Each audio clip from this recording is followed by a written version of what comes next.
দর্শক, বিপিএল যেভাবে শুরু হওয়ার কথা ছিল ঠিক সেভাবে কিন্তু শুরু হয়নি। যতটা রোমাঞ্চকর হওয়ার কথা ছিল ততটা রোমাঞ্চকর হয়নি।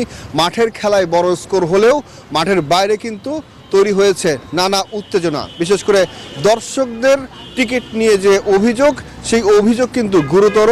গেল 10 আসরে যেসব অভিযোগ পাওয়া যায়নি সেই অভিযোগ কিন্তু এখন পাওয়া যাচ্ছে। ঢাকা পর্বে বিপিএল কেমন হলো, বিপিএলের দর্শকরা কতটা উপভোগ করলো এবং মাঠের খেলায় কতটা উন্নতি হয়েছে, সব কিছু মিলিয়ে আজকে আমরা কথা বলতে চাই। আমাদের সহকর্মী সাথে আছেন আশিক, তার সঙ্গে আমরা কথা বলবো এবং তার কাছ থেকে আমরা জানবো যে আসলে বিপিএলের যে রোমাঞ্চ ছড়ানোর কথা ছিল শেষ পর্যন্ত ঢাকা পর্বে কিন্তু সেই রোমাঞ্চটা আমরা পেয়েছি কিনা। আশিক, আমরা আসলে যতটুকু দেখতে পেরেছিলাম আয়োজকদের পক্ষ থেকে যা জানানো হয়েছিল, আসলে বিপিএল শুরুর পূর্বে জানানো হয়েছিল ভিন্ন আঙ্গিকের একটা বিপিএল কিন্তু দর্শকরা দেখতে পাবেন এবং সেই লক্ষ্যে কিন্তু বেশ কিছু উদ্যোগও কিন্তু গ্রহণ করা হয়েছিল। আমরা যদি দেখি মুগ্ধ পানি কর্নার, যেটি আসলে খুবই দর্শকরা গ্রহণ করেছেন। তারা আসলে বিনামূল্যে পানি পান করার যে ব্যবস্থাটা বিসিবি করেছে সেটিকে তারা অ্যাপ্রিসিয়েট করছেন। এর বাইরেও যদি আমরা দেখি গোটা স্টেডিয়াম জুড়ে গ্রাফিতি আঁকা হয়েছে এবং সবথেকে ভালো যে ব্যাপারটা, বিপিএলকে আসলে দর্শকরা গ্রহণ করেছেন। তবে দর্শকদের ক্ষোভের জায়গাটা হয়তো অন্য জায়গায়। টিকিট যে সিস্টেমটা যেমনটা আপনি বলছিলেন, টিকিট কিন্তু আসলে দর্শকরা স্বাচ্ছন্দ্যে পাচ্ছেন না, সহজ উপায়ে কিন্তু তারা সংগ্রহ করতে পারছেন না।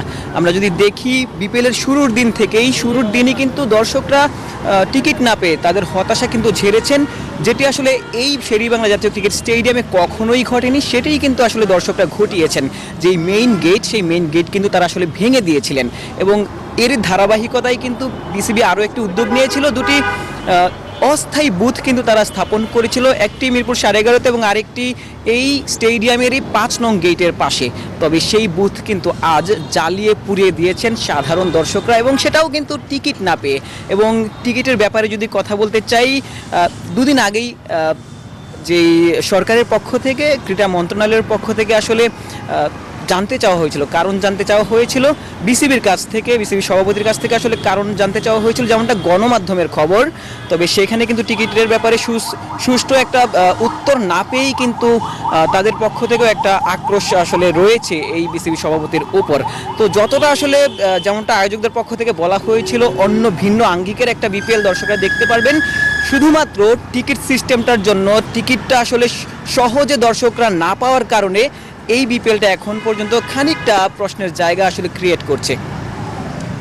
আর দর্শক, সব মিলিয়ে আমরা যেটা দেখলাম যে টিকিটটা আসলে বড় সমস্যা হয়ে দাঁড়িয়েছে বিসিবির সামনে এবং বিসিবি কোনোভাবেই এই সমস্যাটা সমাধান করতে পারছে না এবং মাঠে পারফরমেন্সের যেটা আমরা দেখতে পাচ্ছি যে আগের চাইতে হাই স্কোরিং ম্যাচ হচ্ছে, পিচে ব্যাটসম্যানরা ব্যাট করে রান পাচ্ছে, বড় সংগ্রহ করছে দলগুলো। কিন্তু আজকে আমরা যেটা দেখলাম আবহাওয়ার কারণে হয়তোবা লো স্কোরিং ম্যাচ হয়েছে একটি এবং সব কিছু মিলিয়ে ঢাকা পর্বের বিপিএল টিকিট ইস্যু যদি বাদ দেওয়া যায় তাহলে কিন্তু খুব একটা খারাপ হয়নি।